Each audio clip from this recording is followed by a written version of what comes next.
Never make a point without telling a story, and never tell a story without making a point. Storytelling is what's going to bring them in. Anytime somebody's going to be telling a story, or everybody leans in. Welcome to the Andy Audate Show. And in today's episode, I have Robyn Riedlinger. Robyn is a sought-out speaker. Not only is she inspiring in this episode, but she's going to be sharing with you the nuggets and systems for you to really broadcast your message to the world. And what does that process look like if you want to share your message to an audience? Do you want to get on the stages? Do you want to share your vision and your past and your story to other people? Robyn is going to be sharing with you how she takes technical experts, people like dentists, cybersecurity experts, and so forth, and get them on stage sharing their message. And in between, you can learn a nugget or two that's going to revolutionize the way that you communicate on stage. Without further ado, let's give it up for Robyn Riedlinger. Well, I'm excited to have you on this episode. And we were just talking off camera. I said, let's start recording. So I'm going to ask you again, where do you live? I don't have a current home at the moment. I would say the world is kind of my home right now. I decided last year, it'll be almost a year in May. I decided last year to sell everything and start traveling. I needed something different. I literally woke up on a Monday morning and was like, something has to change. I'm done. That's like, no, so if I understand correctly, are you like doing the digital nomad lifestyle where you kind of living off a laptop and making money off a laptop? Yeah, I have an online speaking business, and I've truly traveled the world. I even created like this 30-day plan to go from Sydney, Australia. I went from Tampa, Florida, Sydney, Australia, Bali, Indonesia, Dubai, Portugal, back to Miami. And then I'm just kind of figuring my way around the US, and I'm doing my best not to leave the country before my event in August. So what's that event about? So that's another speaking event. It'll be my third year coaching a group of speakers to the stage. It's called The Power of Voice, and this one's going to be in Miami. The digital nomad lifestyle, is that something that you aspired to be? Is that something that you just kind of fell into? I think somehow I manifested this. I don't think it's a forever thing. I needed to scare myself as much as possible and live on the edge, because I was finding myself to be a little bit bored with my life, a little stagnant, complacent. And so when I took the leap to sell everything and everybody thought I was crazy, I knew I was going to set myself free in a way. I needed to not be confined to the typical constructs for a little while. I was just burnt out with like typical structure. I had the corporate lifestyle before that, started my business. Then I woke up one day and I'm telling you, I didn't want that. Before you started your business, what were you doing? I was working in corporate. In what Duke field? Energy Corporation. It's a largest utility company on the East Coast. So that's completely different than what you're doing today. Kind of. Oh, well, yes. I mean, the format, the business model, of course, because there I was an employee. Now I'm an entrepreneur, but I was still doing speaking. I was facilitating workshops in corporate. Yeah. Is that where you learned the skill? That's where I launched my speaking career, but I'll be honest, nobody's actually sat me down and taught me the skill. It came, like I was sharing with your friend a little bit ago, it came to me through a vision. I was working at a speech therapy company, and that's where it happened. That was before corporate. But as the speech, I was not a therapist, excuse me. I was the office manager. Okay. And what I was able to do was witness what it was like for people to not access their voice. And like you and I, we don't have that problem right now, right? Like, but maybe there's people like us who aren't using their voice. I didn't really put all the dots together until I got the vision. And what did that vision look like? Well, I was on stage. So it happened, I was setting up this conference room, and it sounds like a weird thing. Like, why do these things happen? How do these things happen? There was no one person that stood out to me or was inspiring me at the time. I was setting up the conference room, the lights were off, and out of nowhere, it was just like, I got this panoramic view of myself on stage. I was practicing a script, and I was like doing the whole thing, and I was like, well, that's weird. That's weird. What do you do with that? And so as soon as I started following it, kind of like a North Star, life got really hard, actually. The doors started opening, but life got really hard, because then I was forced to confront some things I didn't realize were even an issue, you know? Mm-hmm. Where were you when you had that specific vision? Charlotte, North Carolina. What were you doing at that moment? So that's where I was setting up the event. So every year we would have an annual contract re-sign for our speech therapists. They were speech pathologists, and they were the ones that would go into the kids' home and do the therapy. And some of these kids had autism, other speech impediments, issues that they would deal with their entire youth. And I just managed the office. So I was helping with the insurance claims. I was reading the case summaries. And for this particular event, I was setting up our annual re-sign. So they would come in and I would set up. It was mostly just for the therapist. Nobody was in the room when I got the vision. Yeah. I was setting up the presentation. So the business owner had everything she needed. I was just making sure everything was in place. And your story is interesting. In 2016, I got the vision of speaking on stage. I was laying down in bed. Go us. And I was like thinking, oh, is it something similar that you were in? Now, mind you, I wanted to move to Charlotte. And I'm from Rhode Island. Wow. And I said, I'm gonna move away from Rhode Island. And I was headed towards Charlotte, North Carolina. And then I diverted and went to LA, and I ended up setting up shop in LA. And that's where I had that vision. And I was wondering, I wonder if it's something similar, like a similar journey that you were like laying down in bed and you closed your eyes and then you saw the same thing, but you were at the actual venue when you saw yourself speaking on stage. It was a conference room. That was not the vision. It was just a glimpse at the vision, but that space, there was no stage. It was just a conference room with seats. It was like a classroom style setup. Yeah. I think it's God. I don't know what else it would be, because I would have never let me pick this. For sure. And nobody said you should do public speaking. So then I had to hound my parents, and I said, so is it you? Did you hand this down genetically? Where is this coming from? And I did find out that my father, so I grew up with the stepfathers. My father left before I was born and went into the military my whole life. But I found out he was director of the Army band. He's a musician. He used to give speeches to hundreds and hundreds of military people. And I think a talent has also been handed down. So there may be somebody in your family as well that had that type of skill. My mom was a singer. All right, then. You see, it's weird how it connects. It's generational. And I think my mother as well had some leadership traits. So how long between that vision to you leaving corporate and starting your speaking career? That was probably when the road was super bumpy. So I was at that speech therapy company for about 4 years. And then I tried to start my own business first in business operations, but I didn't know how to sell. So I met people in the same business complex, and they're like, yeah, come work with us. We'll be one of your first clients. And I had a couple clients. And then I was like, oh crap, if I put all of my time, energy, and effort on fulfillment, I'm not making sales. I'm not meeting people. Right. And so I ended up very quickly failing. I'll be honest with you. And within 24 hours, I put my resume out there, got a response for a corporate role that was doing exactly what it was that I was trying to do for the small business owners. So you went from working corporate. You tried to start your business? Backwards. So the other way around. Speech therapy, tried to start my own business as in operations. Then I got into corporate as a process analyst, facilitating workshops. Then I took the leap. Then you took the leap. Correct. And so approximately how long was that from vision to taking that leap? Yeah. Okay. Was that months or was that years? No, years. There were a few years in there for sure, because I didn't know what to do with that. I didn't follow it directly. I thought my path was going to be in operations. So I was confused about that. Okay. I would say I was in speech therapy company 2015, 2017. I left my corporate job maybe 2 years ago. Just 2 years ago from now? Yeah. Okay, phenomenal. And how has the journey been? Hard. Yeah. What's the most challenging? The juggle. It's really a juggle, because it takes time to build a team, takes time to train a team, because you don't want to be the blind leading the blind, of course, right? And so I'm paving a way that's not yet in place. I was trained by some mentors and coaches along the way, but they do things their way, and that's what works for them.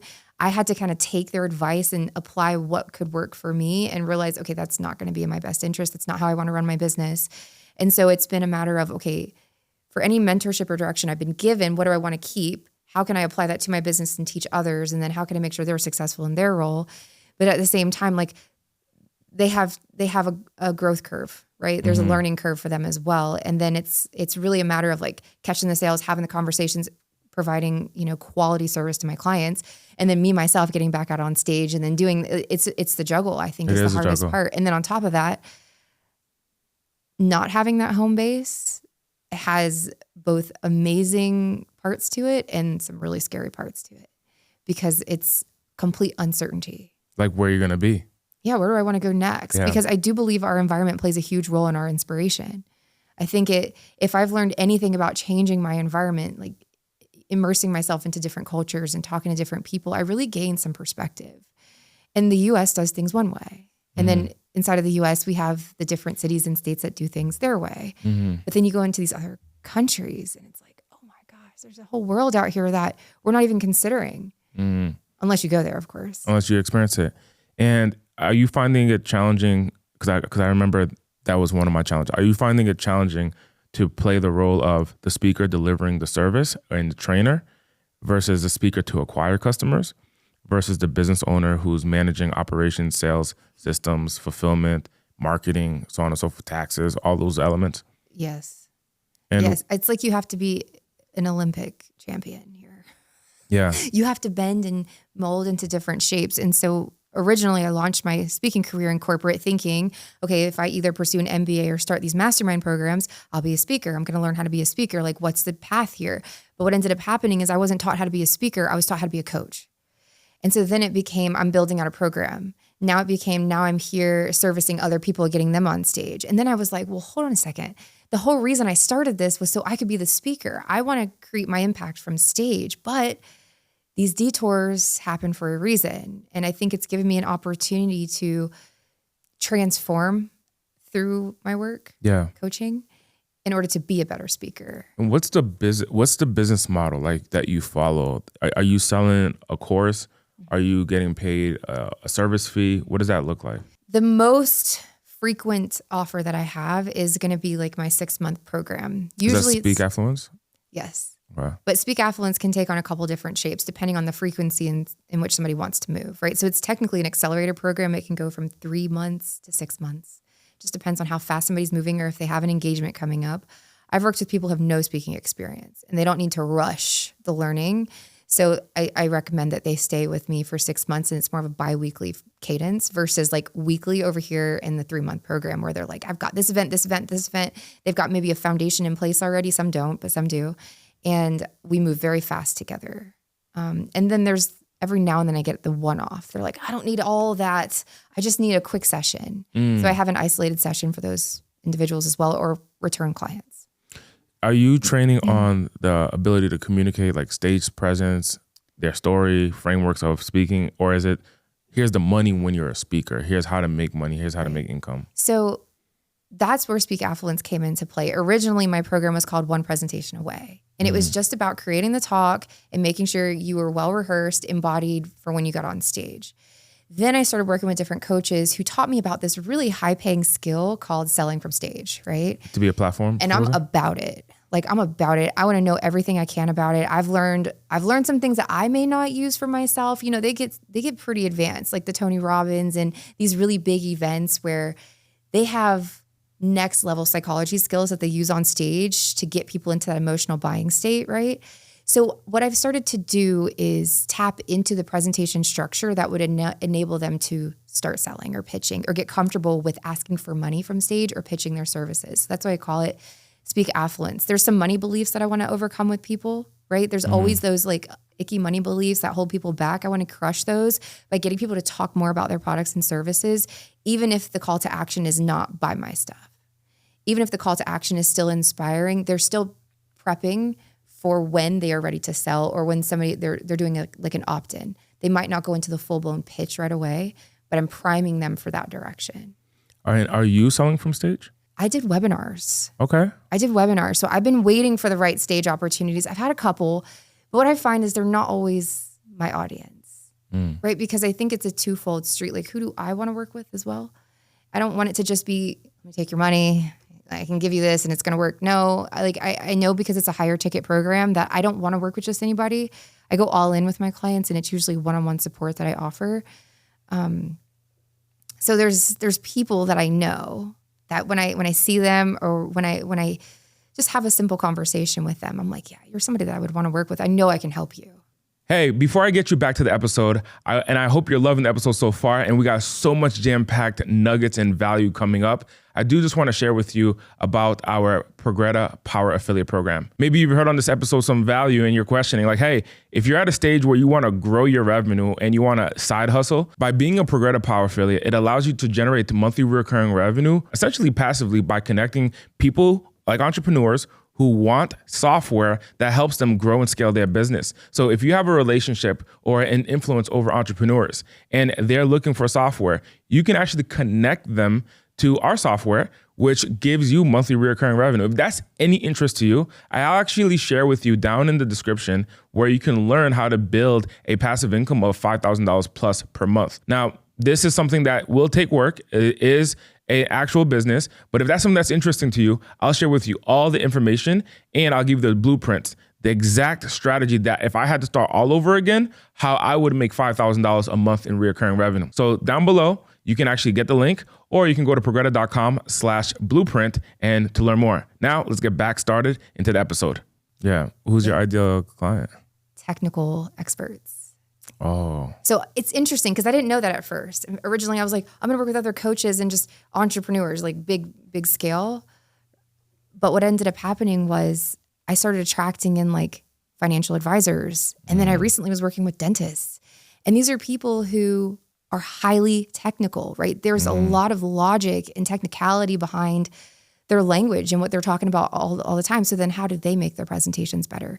Like the guy that's talking about taxes and accounting, like that's not a fun topic to talk about, right? How do you make that more entertaining so people want to listen? And you give them that skill to communicate something that they're very specific, they have specific technical knowledge in. And is it to communicate about their technical skills or is it to communicate about something completely different usually? Well, it depends on if they have an engagement coming up. You know, it depends on what their target audience is and where they're headed. So is that next. something primary? Like, hey, I have an engagement coming up. Prepare me? Sometimes that's the most frequent. Yes. Oh, okay. I am meeting people at that place on their journey. Then I have some people that are like, I did have one man say, cybersecurity. He says, you know, I've been told my whole life I don't have executive presence. And so I've lost out on a lot of opportunities because I don't carry this presence that other people carry. And so for him, it was like I had to challenge him in a different way because it's not always about just the message, right? There's like, who do you want to become when you're sharing the message? And so the technical individuals, they're just very left brain and they know they bore their audience and they know that they could be more exciting. Yeah. And so that's where storytelling comes in, of course. And that's where some kind of audience reciprocation, like teaching them those audience engagement techniques and teaching them how to be themselves. Like it's not always like super serious. We don't have to just be super serious expert all the time. You know, especially if you're at a conference where everybody's talking about kind of the same stuff. Like how are you going to stand out as a speaker? Right. Right. What is like some of the top skills or the top things that they should know if someone who's a technical expert, they're watching this podcast and they're saying to themselves, like, that's cool. You work with dentists. I'm a dentist. Or you work with cybersecurity specialists. That's me. And I want to show up powerfully on stage. I want to get on those stages. I mean, there's the technical know-how of like who to contact to get on stages and what the process is. But once I'm on the stage, what needs to be different in my presence? And how do I do that? If you could give them 3 tips right now, what would those tips be? Well, the first is you need to be bought into your message no matter what. If you believe in it, you can sell it. It doesn't matter what it is. That's my first thing. You have to be crystal clear. Do most people already have their message? No. So my company, even though I have Speak Affluence, that's the program. My company is called Your Signature Talk. So the customization of the talk itself is what I get into with them. But it first has to start with that clarity. Who are you? Who are you serving? And how are you serving them? And then making sure they're not overselling while they're on stage, like overly talking about the how of a thing, right? They say you want to sell the who, the what, and the why, not the how. Leave the how for your paid services. But they kill the sale or they kill that desire to want to learn more by giving it all away. I'm going to create a post on this. Actually, it's called like, why buy the how when you can get the content for free? Why buy the what? The how. The how? Why buy the how when you can get the content for free? Why buy the milk? Okay. Right? When you can get why buy the cow when you can get the milk for free? Yeah. Right? So the first tip is you need to be crystal clear operating in your integrity. So you're not guessing, you're not trying to wing it. I know a lot of people who like to wing it on stage when it could be an amazing opportunity you want to take advantage of. Step 2 would be know your stories. What are your key stories? So if you're trying to make a point, obviously, I don't know if you know this quote, I'm sure you do, but never make a point without telling a story and never tell a story without making a point. Storytelling is what's going to bring them in. Anytime somebody's going to be telling a story or everybody leans in. It engages them. So tap into the imagination. Do that. Because sometimes I see some really brutal images of like the work that these guys are doing. And I'm like, how can you like soften this up a little bit? Or how can you make this more exciting to, number one, watch and then listen to your message around it? So it was definitely that. And then I think the closing is also really important. People, like I noticed that a lot of talks, they start, and then it's like, okay, I hope that helps. Have a good day. But I think if you're facilitating an audience journey, an audience experience, like have a strong opening, have a strong closing, and they need to match. Kind of like bread on a sandwich. And it sounds weird, but that's what I tell my clients is it kind of needs to match. I think you establish authority when you can tie it all back together at the end and leave them with something really powerful, like that mic drop moment. And what is your message? Like, what do you want the world to know? I mean, that's a big one. What do I want the world to know? I want the world to know many things. But the calling is teaching me how to help people access the authentic truth that lives within them without necessarily being a brutal human being. How can you be a positive influence through the use of your voice? Through every time you're speaking, you are speaking life. And it's not about lying or fabricating a story or making something up along the way, but it's about, even if you didn't have some super big tragedy in your life, you still have a message. There's still something there for you to share. And it's your energy, your channel, your ability to communicate it in the way that you do that's going to make all the difference. What's your message? I mean, I think that ties into it. My message. If you were to put your message into a sentence, that someone were to look at this and say, I resonate with that, what would that be? Are you referring to like a specific talk or just like what's my mission? Your message that you want the world to know, you personally. I think there's a lot of oppression. I think it's deeper than just let's go look good on stage. I think there's a lot of oppression, people not speaking up, and it causes extreme health issues. Mental health, emotional health. And if we could share our message in a way that, how do I say this? It's like facilitating a healing experience when you do start opening up about who you are and what you do. And if you can get to the other side of that story, just like I've had to work on that. So I've seen a therapist for a really long time, and it's like talk therapy. And one of the best things I ever did was take it to a professional. What's something that I'm in the middle of processing, and how can I get to the other side in the best way? How can I take this information, this circumstance, whatever it is that I'm encountering in my life, and file it to where it's going to serve me in my best interest? And then how can I take not all of it, but some of that and help somebody with that? So there's a lot of oppression. I spent many years watching other people not be able to speak up. I myself was not able to speak up. And I think it wreaks havoc on our society when we don't speak up in a healthy way. And I think that's pretty much the bottom line. Then there's the strategy behind my message as well, which is how to use storytelling, how to use the structure, and like the actual coaching aspect. I like to teach that too. Who is Robyn behind the mic? Who is Robyn behind the mic? Oh, yeah. I like this question. I see this powerhouse. I actually see a powerhouse in me, and she's been trying to, it's like a fire that's been like, it's like trying, it's working on it. I have to give myself permission to be her though. I haven't given myself full permission to step into the full power of who I am. So I don't know how to define it. I don't know if it's a specific identity or a specific energy to answer that question, but there's a powerhouse that exists in me, and I don't know how to bring her to life in a way that's not going to like sometimes I feel like I could destroy stuff, but I don't want to destroy. But I have that truth teller in me, and I want it to come through with sharp clarity, and I want it to actually add value to people's lives. I'm not up here just to be a performer. I'm not a performer. I want to be a teacher, an educator, a thought leader. I want to be a transformational speaker. What are some of the challenges that you experience in general, like outside of the limelight, outside of the podcast, outside of the stages, when you're in the hotel room by yourself and or wherever you're staying at in the world? And you know, I used to be on tour. I used to go on tour. I was on tour with Les Brown. I was on tour with a ton of other speakers, and my job was filling up the seminar rooms.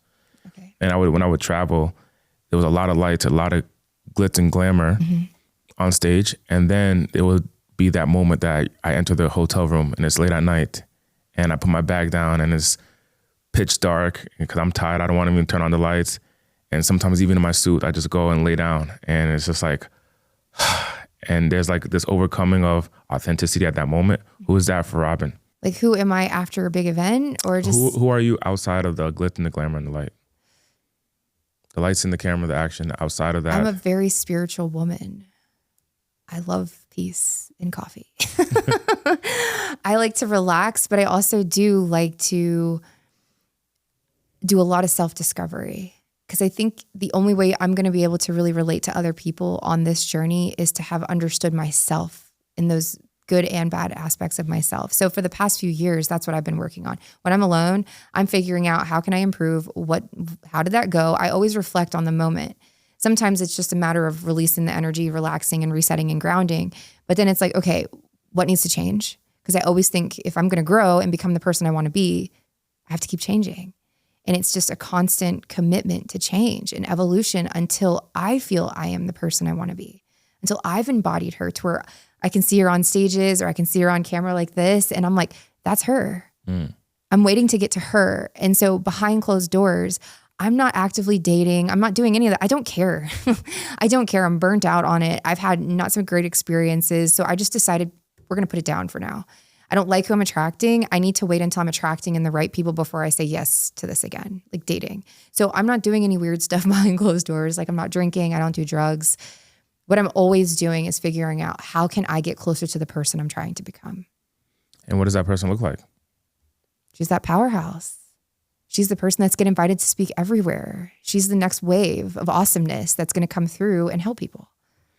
When we look at your career, does the corporate world help you in your entrepreneurship journey as a business owner? Has it helped you? Has it given you systems, processes? Has it given you a different way of thinking? Or has it actually impaired and impacted negatively your journey as an entrepreneur? Yeah, I'm one of those people who had a positive experience in corporate, even though I was like, okay, it's time to go.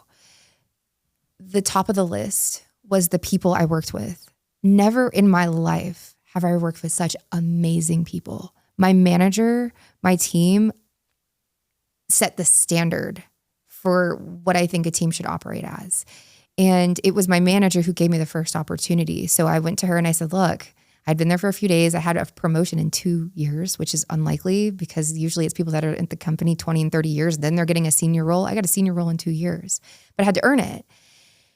After staying in that role for a bit, I just went to her and I said, look, I'm being called to public speaking. And I feel like I need to move in that direction. And instead of her being a manager that's like, oh, this is going to be hard to hire the next person, train the next person. Instead of going that route, she said, I want you to look over here. And I want you to go and see this business women's organization where they do speaking and see if there's an opportunity for you there. And she opened the first door for me. Team first. They helped me feel what support, like real support, real care was.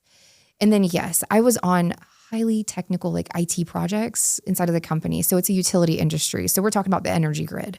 All right. We're talking about how can we optimize the energy grid. So when there's an outage, not everybody's getting wiped out, but we're able to isolate closer to where the issue is. So I nerded out hard on this stuff. And again, I'm facilitating the experience. I can get people to A to B in an hour. Like I know how to do this. I was pretty good at it, but I'm talking about stuff that's not really close to my heart. Right. So it gave me the foundational training I needed. They also paid for my college, full tuition reimbursement, showed me great people, showed me systems and processes, didn't even know it existed at that level. It taught me how to produce work for a large organization. All of that paid off. How has your background in business leadership shaped your coaching methods? I've learned, I don't know what the name is for this type of leader, but I've learned it's better sometimes to be on the floor with your people than it is to sit here and try and be that authoritative figure at the top. I'm not here to put people down. My job is to empower. I want to see the leader in you stand up so you can take ownership of this role. At some point, I want my people to essentially like, I work for them, right? I don't need it to be the other way around. I don't like to play the game of who's at the top and then report to me like that. I want to build these people up so that way they're all fully empowered, operating at their fullest, bringing their best forward. So I don't know what that kind of leader is called. Is it like, I don't know if it's servant leader. I don't know what it is, but I think there's like 6 or 7 Depends types. on what book you read. You'll have Facts. different, depending on what book you read. There's a picture that reminds me of what you're talking about. It's like an ancient picture where there's a man sitting on a desk and he's being pulled by, maybe you've seen it online. He's being pulled by the slaves or the workers. And he has like a whip saying like, go. Right. And he's being pulled. And then there's right underneath that photo is the same desk and the same people pulling, but this leader, instead of being on the desk sitting down, he's in the front. He's saying, go, go. And he's pushing and he's telling us, go in that direction. And the comparison is boss versus leader. The leader is the one that's like in the front saying, go, go. And that's what I imagine a leader is. And the boss is, I'm telling you what to do, and I'm going to lean back and chill while you do it without any context of what it takes to do the work per se, or ever being involved in general. Yeah, I'm all about, I'll get my hands dirty with my people because I want them to see what it's like for me to be in it with them. And I don't want to separate. I don't want to create that divide between myself and the team. And I want them to be that kind of person as well. I know in corporate that it's a different experience because you're not responsible for all areas. You have your role and you're responsible for a portion of the business, not the entire business. But when you become an entrepreneur, you're responsible for the entire business. Has that change been a big change, or has it been like, hey, you were already ready for it, you studied for this, and you know how to manage all facets and areas of being a business owner? Yeah, I did not study for this. I took a leap, and it was like a 30-day transition. That was very fast. It felt like I was jumping out of a plane and hoping my parachute worked. It was really drastic. So you're right. I was assigned to, we were called the business process management team, and we would get assigned to certain projects so that way they could execute more efficiently and they were more clear on the direction they were taking so they could make more informed business decisions. I was not responsible for the different departments like marketing, sales, admin, finance. I was not responsible for all of that. So in a sense, it wasn't yet developed in me. And I think the hardest part is like our brain doesn't really know. I tell people all the time that work with me who are thinking about leaving their 9-to-5 job. It's kind of like walking into a store. You already have the employee mindset. If you could walk into a store and buy a mindset, right? You already have this one. You know exactly how you operate here. But this one that's for the entrepreneur, you have to understand that everything's going to change when you put this one on. Yeah. And I think, yeah, it's built out those parts in me. As I built out the business. I think that's why they say too, entrepreneurship is a spiritual journey. Yeah. Right. And it's, oh my gosh, it's like, I don't even care. Like I'm so humble about everything now. Like you get stripped of everything, you know, like you have like multiple ego deaths. Like you go through a drastic change in order to make this happen. And I don't know what the next 10 years holds, but I hope it gets easier. Maybe. Maybe. And where can people learn more about you and find you? I would say Instagram is the best place, and it's at Robyn Riedlinger. You want to spell it out for us? Yeah, at ROBYN. It's Robyn with a Y. And then Riedlinger is RIEDLANGER. And when people reach out to you and they want to learn for speaking, what is their journey? Like, what's their path going to look like? If they reach out to you and say, hey, look, I love what I heard so far. I'm interested to start. What does that path look like? If you can lay out that roadmap for us. For sure. So sometimes we have to build that. And the best recommendation I have for people is to have an idea of where you want to go. Because I'm not here it's not like you're learning Spanish, right? We're not just going back and forth on calls. We need to put you in a vehicle that's going to get you to where you want to go.